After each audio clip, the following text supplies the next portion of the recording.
Ang kwentong ito ay hango sa totoong buhay. Karanasan nito ni Gantak. Taong 1955, San Lucas, Iloilo.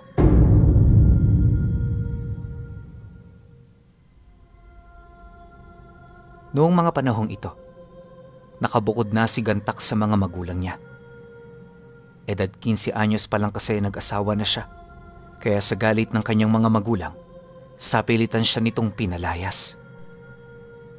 Pero 4 na taon ang lumipas pagkatapos ng insidenteng yon. Unti-unti na rin siya nitong natanggap dahil nakita ng mga ito kung gaano niya pahalagahan ang kanyang pamilya.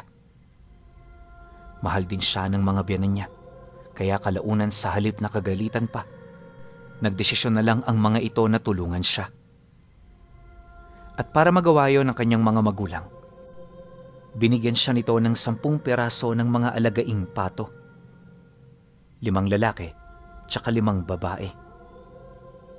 Yung mga patong yon, hindi naman gaanong kamahalan. Gawa ng marami talagang ganun sa lugar nila. Pero kapag naparami nila ito, pwede nilang maibenta ang mga itlog at karne nito. Kaya nung matanggap ito ni Gantak, kaagad siyang gumawa ng malaking kulungan. At sa pinakagitna ng kulungan, ang barong-barong na pangitlugan ng mga pato niya. Nasa likod lang din yon ng bahay nila, kaya umalingasaw man ang amoy nito, hindi nito maapektuhan ang kanilang lugar. Hindi naman ito natatapyasan ng kanyang kita, dahil kung ano ang sobra nila, yun lang din ang kinakain ng mga pato. Sa mga unang buwan, maayos naman ang naging kalagayan ng mga ito. Ngunit habang tumatagal, may napapansin siyang kakaiba. Tuwing hapon pagkatapos itong latagan ng pagkain, may nakikita siyang isang lalaki na pumapasok sa may bandang likod ng bakod ng patuhan niya. Akala nga niya nung una, magnanakaw ito. Pero nung mahuli niya ito, nakita niya na pinapakain lang nito ang mga alaga niya. Sa isip-isip niya, baka kapitbahay lang nila ito na nagmamagandang loob, kaya yung ginawa niya, hindi niya yun pinansin. Ilang linggo din niyang nakikita ang lalaking yon, pero patay mali siya lang. Literal na kahit magpang-abot ang mga tingin nila, wala silang kibuan sa isa't isa. Minsan nga ngumingiti pa ito, na parabang wala itong masamang intensyon sa mga alaga niya. Kaya siya naman, ngumingiti lang pabalik. Ganon at ganon ang naging akto nilang dalawa, hanggang sa may mapansin siyang hindi kaaya-aya. At nagsimula ang lahat ng yon sa panahon ng pangingitlog ng mga pato niya. Isang hapon, pag uwi niya galing trabaho, agad niyang pinuntahan ang pangitlugan ng mga pato niya. Alam niya kasing mangingitlog na ang mga ito, kaya dali-dali niya yung pinuntahan para bilangin ang mga iniluwal nito. Gusto niya kasing mabilang kaagad ang mga itlog, para alam niya kung sakali mang may kukunin yung lalaking araw-araw na nagpapakain sa mga ito. Pagdungaw naman niya sa kulungan, agad na bumungad sa kanya ang mga itlog. Kalalabas lang nun kung hindi siya nagkakamali, dahil nadatnan niya yung ibang mga pato roon na nasa kasagsagan pa ng pagluluwal ng mga itlog nila. Ang kaso lang, habang pinagmamasdan niya ang mga ito, may napansin siyang 2 pato na nakaupo sa isang malaking itim na itlog. Pilit nila yung binibigyan ng init nila sa katawan, na parabang sila ang nangitlog dito. Ayon sa kanya, halos kasing laki ito ng 2 kamaong pinagsama. Kasing itim din yon ng uling, kaya wala siyang ideya kung kaninong itlog ang nakita niya. Maya-maya pa, nung akmang kukunin na niya ito, nakarinig siya ng kaluskos sa likod. Alam niyang pumasok na ang lalaking nagpapakain sa mga alaga niya, kaya hindi na muna niya ito kinuha. At sa halip na pumasok sa loob ng kulungan, agad siyang tumayo habang pasimpleng kinakapas sa kanyang likod yung balisong na palagi niyang dala. Sa isip-isip niya, hindi siya magdadalawang isip na saksakin ang lalaking yon kung magkakamali ito sa mga sasabihin nito sa kanya. Mainitin kasi ang ulo ni Gantak Pinuno, kaya konting bagay lang na hindi niya magustuhan, nagagalit kaagad siya. Normal na rin sa kanya ang magmura, kaya yung pamilya niya sanay na sa ugaling meron siya. Gayunpaman, hindi siya nananakit ng taong walang kalaban-laban, lalo na sa kanyang asawa at mga anak. Kahit ganon ang ugali niya, itinuturo niya sa mga ito ang mabuting asal na ni minsan ay hindi niya nataglay. Pagsilay niya sa lalaki, nasipat niya itong nakadungaw din sa kulungan. Habang nasa ganoon itong posisyon, kitang-kita niya ang mangha at matinding pagkagulat na namumutawi sa mukha nito. Kaya naman nung masipat niya ito, agad niya yung tinanong kung ano ang tinitingnan nito sa loob. Dagdag pa niya na, hindi porke tumutulong ito sa pagpapakain sa mga alaga niya, makukuha na nito ang parte na gusto niya. Mariing inilahad ni Gantak na nasa kanya pa rin kung bibigyan niya ito ng itlog o hindi. Nang marinig naman ng lalaki ang kanyang sinabi, agad naman yung napatingin sa kanya habang nagwiwika ito ng, "Yung itim na itlog sa akin. Yun lang ang kailangan ko. Kunin mo na lang sa loob kung ayaw mo kong pumasok." Pagkarinig niya sa sinabi nito, para siyang sinampal ng mga sinabi ng lalaki. Sa tono ng pananalita nito, parang mas nakakaangat yun sa kanya. At kung hindi siya nagkakamali, para itong nag-uutos ng tauhan lang nito. Hindi siya makakapayag sa ganoong pakikitungo, lalo na't unang-una, siya ang totoong nagmamay-ari ng mga pato. Kaya naman para asarin ito, tumutol siya. At ayon sa kanya, wala rin yun doong makukuha ng kahit isa. At kapag muli pa itong pumasok sa kulungan ng mga pato, hindi na magiging maganda ang kahihinatnan nilang dalawa. Dahil sa kanyang sinabi, dito na napatingin ang lalaki. Pagsilay niya sa mga mata nito, nakita niya kung papaano ito manlisik na may halong pagkagigil. Kaya naman nang mapagtanto niyang lalaban talaga yun sa kanya, di na siya nag-alangang kunin ang balisong sa likod niya. Nang masipat yon ng lalaki, bigla siya nitong sinunggaban hanggang sa magpang-abot na silang dalawa. Pagtalo nito sa harapan niya, agad naman siyang bumagsak sa lupa kung saan habang nakahiga siya, paulit-ulit siya nitong sinigawan. At sa ganoong posisyon, nakita niya ang mga pangil ng taong yon. Napakaitim ng mga ngipin nito. Tapos yung amoy ng bunganga nito parang lamang nabubulok. Dahil dito, hindi na siya nagdalawang isip na undayan ito ng saksak sa tagiliran. 9 na beses niya itong ginawa, pero ang nakapagtataka, hindi man lang nito ininda ang mga tinamong saksak niya.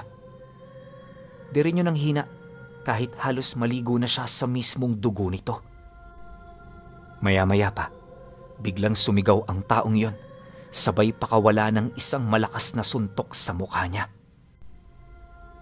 Agad nitong nabura ang kanyang ulirat, kaya nang magkamalay siya, wala na yun sa ibabaw niya. Patay na rin ang mga taong nasa loob, indikasyon na wala yun sa sarili nitong wisyo nung kinuha nito ang itim na itlog. Matapos naman niya itong masilayan, dito niya nakita ang pamilya niyang kanina pang tawag ng tawag sa kanya. Wala siyang ideya kung anong oras na yon, kaya pagpasok niya sa loob ng bahay, nagulat siya nang makita niyang mag-aalas-2 na pala ng madaling araw. Yung asawa niya puyat na puyat sa kakahanap. Pinagtatalakan din siya nito nang makita siya nitong naglalakad, gawa ng ang buong akala nito kung saan lang siya pumunta. Pero nang maipaliwanag niya ang nangyari, agad yung nanahimik. Nabalot din yon ng pag-aalala at halos hindi ito makapaniwala sa mga sinabi niya. Ngunit kahit ano ang gawin nitong pagtanggi, sadyang hindi nito maipagkakaila ang mga dugong bumakas sa damit niya. Kinaumagahan nun, wala na muna silang pinagsabihan ng tungkol sa kanyang mga naranasan. Maaga rin sila noong lumapit sa albularyo para makahingi ng tulong ukol dito. Ang kaso lang, Pagdating nila sa bahay ng matanda, hindi nila ito kaagad nakausap. Nataon kasing marami ang nakapila noong araw na yon para magpagamot dito. Kaya para makausap ito, naghintay pa sila ng ilang oras sa labas. Siya kasi ang pinakahuli, kaya wala siyang nagawa kundi ang pumila ng maayos. Siyempre nakakahiya namang sumingit-singit, lalo pat hindi lang siya ang may kailangan dito. At nang magkaharap na sila ng matanda, dito niya na inilahad ang kanilang naging problema. Nung marinig nito ang kwento niya, bigla itong nagulat gawa ng ang buong akala nito magpapagamot siya. Matapos niyang mailahad ang lahat ng kanyang karanasan, dito na napaisip ng malalim ang albularyo. Mag-iilang minuto rin yung nagmuni-muni hanggang sa sumagot ito sa kanya ng, "Si Gaspar yung nakaaway mo. Taga rito rin siya, nakatira sa dulo ng baryo. Mga albularyo lang ang nakakakilala sa kanya at nakakaalam sa kung anong uri siya nagmula. Alam mo kasi yang si Gaspar, hindi yan madaling kausap. Mabuti na lang nakipagkasundo yan sa amin. Nakapalit ng kanyang sikreto. Hindi siya mananalo ng mga taga rito. Siyempre, sumang-ayon kami kasi matagal na rin namin niyang binabalakang patayin. Ang kaso lang masyado yang madulas. At kahit ilang beses namin niyang mapuruhan, hindi yan mamatay-matay. Alam mo kung bakit? Dahil nasa lahi na nila ang ganyang abilidad. Upang magkaroon sila ng maraming buhay, nagtatanim sila ng mga hayop ng mga bertud. Idinadaan nila ito sa supling na parang yanggaw. At kapag naipanganak na ang supling o ang itlog, tsaka na nila ito kukunin at kakainin. At pagkatapos nun, nadaragdagan ng isa ang mga buhay nila." Dagdag pa nito na, may hirap patayin ng mga aswang na merong ganoong abilidad, kaya para hindi sila mapahamak, pinanindigan na lang nila ang kanilang kasunduan dito. Mahirap man itong lunukin pero yun lang ang paraan na meron sila. At sa kabutihang palad, mahigit 5 taon na nila itong pinapakinabangan. Pero syempre, di rin sila nagpakakampante dahil anumang oras pwedeng masira ang kasunduan. At kapag nangyari yun, magsisimula na naman ang pambibiktima ni Gaspar sa lugar nila. Dagdag isipin yun at problema, lalo pat napakasugapa nito pagdating sa karne ng bata at sanggol. Yon ang pangunahing delikasiya niya. Kaya sa mga lugar na pinupuntahan nila, paniguradong nagdudulot yon ng matinding kaguluhan. Nang marinig naman niya ang sinabi nito, agad naman siyang nagtanong dito. Ang inaalala niya kasi, baka balikan sila nito para tapusin. Inalam din niya ang kahinaan ng nilalang na yon at sa kung papaano niya ito mapapatay kung sakali man. Pero sa halip na sumagot ng matino ang albularyo, tinawanan lang siya nito habang nagsasalita. "Imposible yung hinahangad mo. Kami nga mga albularyo nahihirapan eh. Ikaw pa kaya? Tsaka ano naman ang magagawa mo? Wala kang laban doon. At kahit magpatulong ka pa sa mga kadugo mo, para kang kataying baboy sa harapan nun. Kung ako sa'yo, kapag nakita mo siya, humingi ka kaagad ng tawad. Sabihin mo na wala kang ideya kung sino siya at nabigla ka lang sa iyong mga nagawa. Oo, aswang si Gaspar, pero kagaya nating mga tao, marunong din itong umintindi at magpatawad." Pagkarinig niya sa sinabi nito, hindi niya yun sinang-ayunan. Pero syempre, para hindi na humaba ang pag-uusap nila, nagpanggap na lang siya na sumasang-ayon siya. Matapos ang kanilang naging pag-uusap, dito na siya nagbigay ng kanyang konting abuloy bago umalis. Ipinagpasalamat naman niyo ng matanda, kalakip ng pagbibigay nito ng mga karagdagan pang payo sa kanya. Pagtungtong ng dapit hapon, di na siya mapakali. Kahit wala siyang nararamdamang kakaiba sa paligid, may kutob siyang babalik ito para tapusin ang mga nasimula nito. Bilang padre de pamilya, hindi niya yun matatanggap, lalo pat tungkulin niyang iligtas ang kanyang pamilya sa abot ng kanyang makakaya. Kaya bago pa bumalot ang kadiliman sa paligid, dito na siya nagdesisyong bumisita sa kanyang mga kapatid. Kagaya niya, simpleng tao lang din ang dalawa niyang kapatid, pero yung mga yon, hasang-hasa sa pagpatay ng mga hayop na doble ang laki kumpara sa kanila. Kung di nyo kasi na itatanong, pagkakatay ng baka ang pangunahing trabaho nito. Mag-iisang dekada na yon sa ganoong kalakaran, kaya alam niya na may maitutulong ito sa kanya. Naniniwala rin siya na kagaya ng mga hayop, parehas lang sa pagpatay ng baka ang pagpatay sa mga aswang. Kaya nang mapagtanto niya ito, hindi siya nagdalawang isip na humingi rito ng tulong. Pagdating niya sa bahay ng nakatatanda niyang kapatid, nakita niya itong naghahasa ng talibong. Kasama rin nito ang pangalawa niyang kapatid na ganun din ang ginagawa. Maya-maya pa, nang marinig nito ang boses niya, agad siya nitong nilingon kasabay ng pag-uwika ng panganay. Oh, Gantak! Napabisita ka ata nang wala sa oras. Pumunta rito kanina ang anak mo eh. Nagsusumbong sa nangyari sa'yo kagabi. Tamang-tama. Hinihintay ka rin namin. Alam mo, kung di ka ngayon pumunta, kami na ang dadayo sa'yo. Mabuti naman at nagkusa ka na. Nang marinig niya ang sinabi nito, agad siyang humingi ng tawad habang pinapatotohanan ang sumbong ng kanyang anak. Direkta na rin siyang humingi ng tulong sa dalawa na agad naman itong sinang-ayunan. Ayon sa panganay nila, kahit anong problema ng bawat isa sa kanila, tutulong at tutulong sila. Gaano man kapanganib ang kanilang kahaharapin, hindi sila panghihinaan ng loob. Dagdag pa nito na, kung aswang ang kanilang kalaban, meron silang kilalang tao na pwede nilang lapitan. Nabanggit din ito sa kanya na hanggat hindi pa sila nakakagawa ng plano, mas mainam na iwasan niya munang magsumbong sa mga albularyo. Marami kasi sa mga ito ang kahit may alam, nababahag pa rin ng buntot. Kaya hindi magiging maganda para sa kanya na humingi pa rito ng karagdagang payo sa mga gagawin niya. Dahil sa sinabi nito, agad naman siyang sumang-ayon. At nang matapos na ang kanilang pag-uusap, dali-dali namang isinilid ng dalawa ang mga talibong sa lalagyanan nito. Agad din yung nagsindi ng mga sulo, sabay tahak ng daan patungo sa kakilala nilang antingero. Bandang 7:00 na nang marating nila ang bahay nito, kaya nadatna nila yung naghahapunan. Pagsilay naman ng antingero sa kanila, pinauna na nito ang pamilya niya.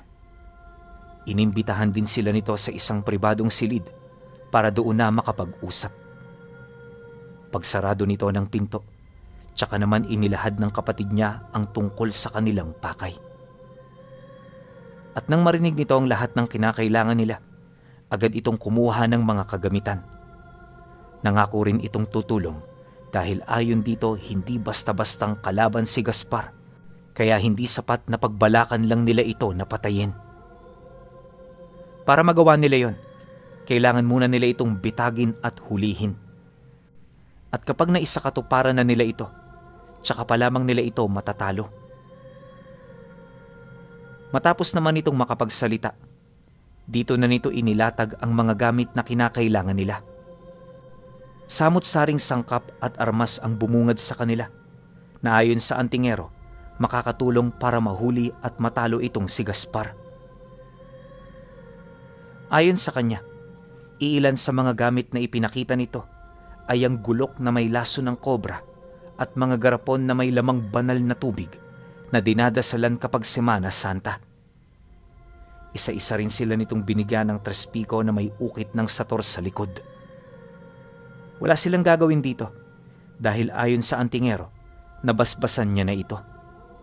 At kaya nila yung susuotin ay para hindi sila malinlang ni Gaspar sa oras na makaharap na nila ito. Pagkakuha naman nila sa mga bagay na yon, agad sila nitong pinauwi. Balak nitong makipagkita sa kanila kinabukasan dahil sa nasa kasagsagan pa ito ng pagbuhay ng karga.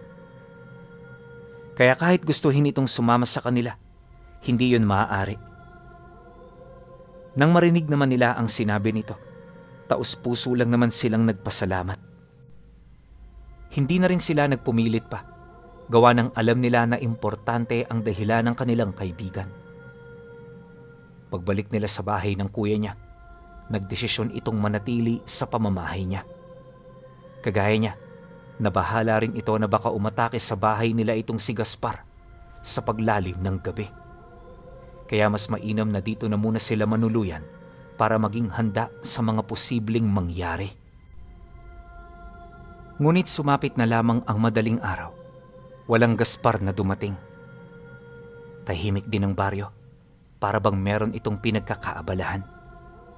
Ang akala nga niya noon, hindi na siya nito babalikan.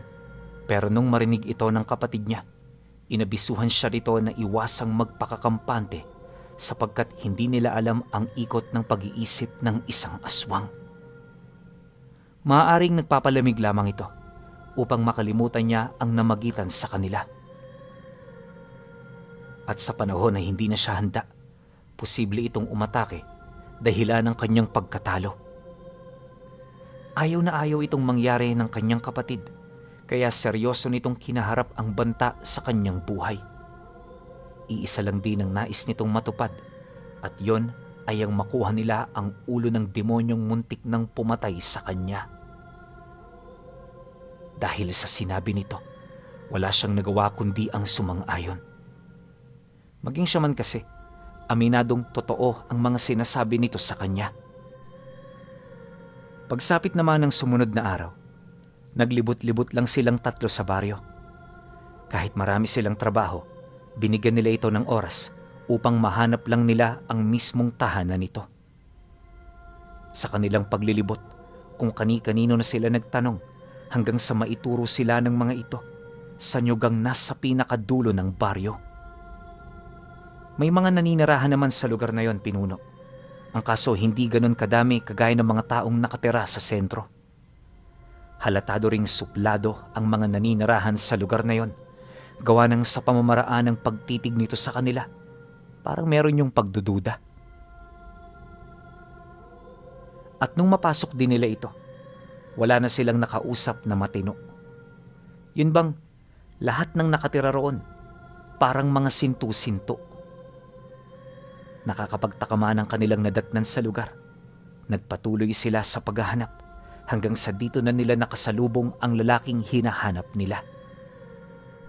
Nung mamukhaan ito ni Gantak, agad niyang sinenyasan ang kanyang mga kapatid na yun na nga ang taong kanina pa nilang hinahanap.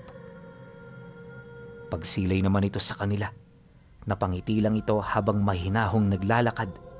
Ngunit nang akmang malalagpasan na sila nito, bigla yung pinatigil ng panganay nila kasabay ng buong tapang ditong pagkumpronta. Siguro naman alam mo na kung bakit kami nakarating sa lugar ninyo. Huwag ka na magmaang-maangan pa, Gaspar. Alam mo kung anong ipinunta namin dito. Gusto lang namin makasiguro na wala kang gagawing masama sa kapatid ko. Subukan mo lang. Babalatan kita ng buhay at ipapakaladkad kita sa kalabaw habang tirik na tirik ang araw. Nang marinig naman ni Gaspar ang sinabi nito, mahinaho naman yung doong napatingin habang sumasagot ng, "Nakakatakot ka naman. Dapat na ba akong kilabutan sa mga sinabi mo? O baka hanggang salita mo lang ang lahat ng yan? Wala akong masamang iniisip sa inyo, pero kayo ang sumadya rito, kaya alam ko na kayo may masamang binabalak sa akin. Ano man yan, huwag nyo nang ituloy. Dahil sinisiguro ko sa inyo, hindi nyo magugustuhan ang magiging resulta nito. Marami na akong nailibing na antingero, kaya hindi na ako mahihirapan sa mga katulad niyong isang hamak lamang na mga ordinaryong tao." Pagkasambit nito ng mga katagang yon, bigla itong tinaga ng kapatid niya. Baon na baon sa ulo ang talibong, kaya hindi kaagad ito nakakilos. At nung akmang magpupumiglas pa ito, Agad itong pinasigundahan ng kapatid niya, dahilan para lumaylay ang kaliwa nitong kamay na pilit nitong ginagamit sa pag-alis ng talim ng talibong na bumaon sa bungo nito. Maya-maya pa, paulit-ulit na itong pinagtatataga hanggang sa bumagsak na ito sa lupa. Alam ni Gantak na buhay pa ang nilalang na yon, kaya dito niya napatunayan na totoo ang sumbong ng antingero sa kanila. Ngunit nang akmang kakalad ka rin na nila ito, bigla silang pinalibutan ng mga taga rito. Huli na nang mapagtanto nila na lahat pala ng nakatira sa lugar na yon ay may dugo ng aswang. Ang hindi lang nila maisip kung kalahi ba ito ni Gaspar o kung ano. Dahil sa pangyayari, bigo silang madala ang bangkay. Yun na sanang pagkakataon nila, pero dahil sa mga nilalang, wala silang nagawa kundi yon ay iwan. Paglayo nila sa lugar, nasipat nila si Gaspar na biglang tumayo, kasabay ng pagsilaglaga ng 3 itim na bilugang bagay sa katawan nito. Pagkabagsak ng mga bagay na yon, agad na humilom ang sugat nitong natamo. Nung makita niya ito, nagdulot ito ng matinding pagkasindak sa kanyang pagkatao. Sa puntong yun kasi, sigurado na siya nagaganti ito sa kanila.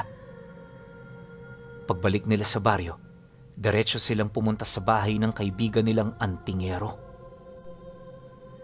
Nang mabalitaan nito ang pangyayari, ora mismo itong naghanda ng mga gamit. Nagdesisyon din itong sumama sa kanila upang makapaglatag ng depensa sa bahay niya. Pinalis din muna nito ang kanyang pamilya upang wala silang kargo pagsapit ng gabi ng pagsalakay ng mga aswang. Pagtungtong ng dapit hapon, magkakasama silang nanalangin. Latin ang ginamit nila sa pagdarasal upang mapalakas ang kanilang mga karga. Pagtungtong naman ng 6:00, kasalukuyan na silang nasa labas ng bahay, tahimik na pinagmamasdan ang paglalim ng kadiliman sa kalupaan. Hindi nagtagal, nang lumubog na ang araw, nagdesisyon na silang pumasok sa loob. 2 oras pa ang lumipas. Dito na sila nakarinig ng malalakas na huni ng mga tiktik at iba pang mga nilalang na nasa ibang lahi. Naglipanan na rin sa labas ng bahay ang mga sigbin na parabang nagsisilbing tagapagmasid ng mga kalaban. Dahil sa pangyayari, agad naman silang kinausap ng kasama nila ukol sa plano. Alam kasi nito na wala silang karanasan pagdating sa bagay na yon, kaya magiging mahirap para sa kanila na pakibagayan ang sitwasyon. Makinig kayo. Hindi mga ordinaryong tao ang kaharap ninyo. Mga nilalang yan na doble-doble ang lakas kumpara sa atin. Kaya para hindi kayo mapahamak, palagi kayong dumistansya. Huwag na huwag kayong lalayo sa ating grupo dahil sa oras na gawin nyo ito, katapusan nyo na. Mabilis magtulong-tulong ang mga yan. Kaya kapag naiwan kayong mag-isa, wala na kayong kawala. Tandaan ninyo, may basbasang bakuran ng bahay at yon ang magsisilbi nating depensa laban sa kanila. Huwag nyo rin kakalimutan na tanging ang mga susugod lang ang ating aatakihin. Ang mga umaligid huwag nyo nang pansinin dahil wala naman tayong magagawa para sila'y maitaboy o hindi naman kaya'y mapaslang.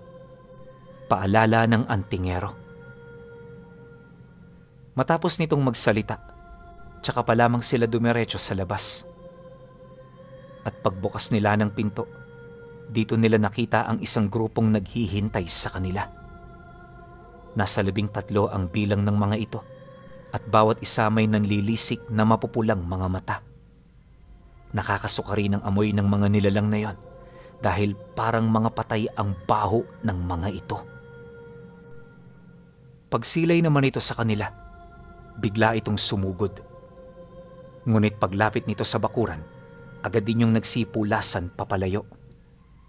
Hindi nila kayang tibagin ang harang na inilatag ng antingero, kaya nang mapansin niya ito, kahit papaano'y nakaramdam siya ng kapanatagan sa sarili niya. Dahil sa pangyayaring yon, dito na nila nakita itong si Gaspar na nakatayo sa likurang bahagi ng mga nilalang. Wala rin itong ginagawang kakaiba maliban sa pagtitig sa kanila. Ngunit sa kabila nito, alam niya na meron itong madilim na binabalak. At anuman yon, kailangan nila itong paghandaan. Lumipas ang gabi. Paulit-ulit na gano'n ang pangyayari. Habang tumatagal, ramdam nila ang panghihina ng kanilang mga karga. Kaya naman nang malapit na itong mawala ng bisa, nagpatulong na ang antingero sa iba pang mga kaibigan nito. Inabisuhan din sila nitong wag nang makialam dahil habang tumatagal ang ganoong sitwasyon, mas lalo lang silang nalalagay sa alanganin. Halos ilang linggo rin nila itong pinagplanuhan. Ang problema, hindi nila ito magawa-gawa. Napakatalino ng nilalang na yon, pinuno, sa puntong kaya nitong mahulaan ang bawat bitag na kanilang nilikha. Kaya sa halip na makipaglaro kay Gaspar, nagdesisyon na ang mga ito na magsagawa ng malawakang pag-atake. Pagsiklab ng laban sa pagitan ng 5 antingero kontra sa hanay ni Gaspar, nasaksihan nila ang maraming bilang ng namatay. Habang tumatagal naman ang labanan, dito na unti-unting nanghina ang panig nila, kaya kahit ayaw nilang tumulong, napilitan sila. Mabuti na lang nakiisa sila sa labanang yon, kaya nagkaroon ng tsansa ang mga antingero na mahagisan ng lambat itong si Gaspar.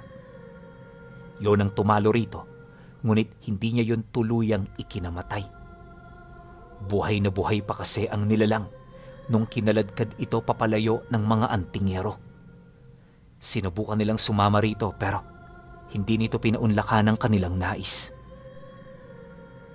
At magmula noon, wala na silang naging balita kay Gaspar. Sabi nung kaibigan ng kapatid niya, napatay na nila ito, pero hindi siya naniniwala. Alam ni Gantak na masyado itong imposible dahil na rin sa mga narinig niyang balita tungkol sa pagtatanga nito ng napakaraming buhay. At kilala ito di lang sa kanilang lugar maging sa mga karatig baryo bilang si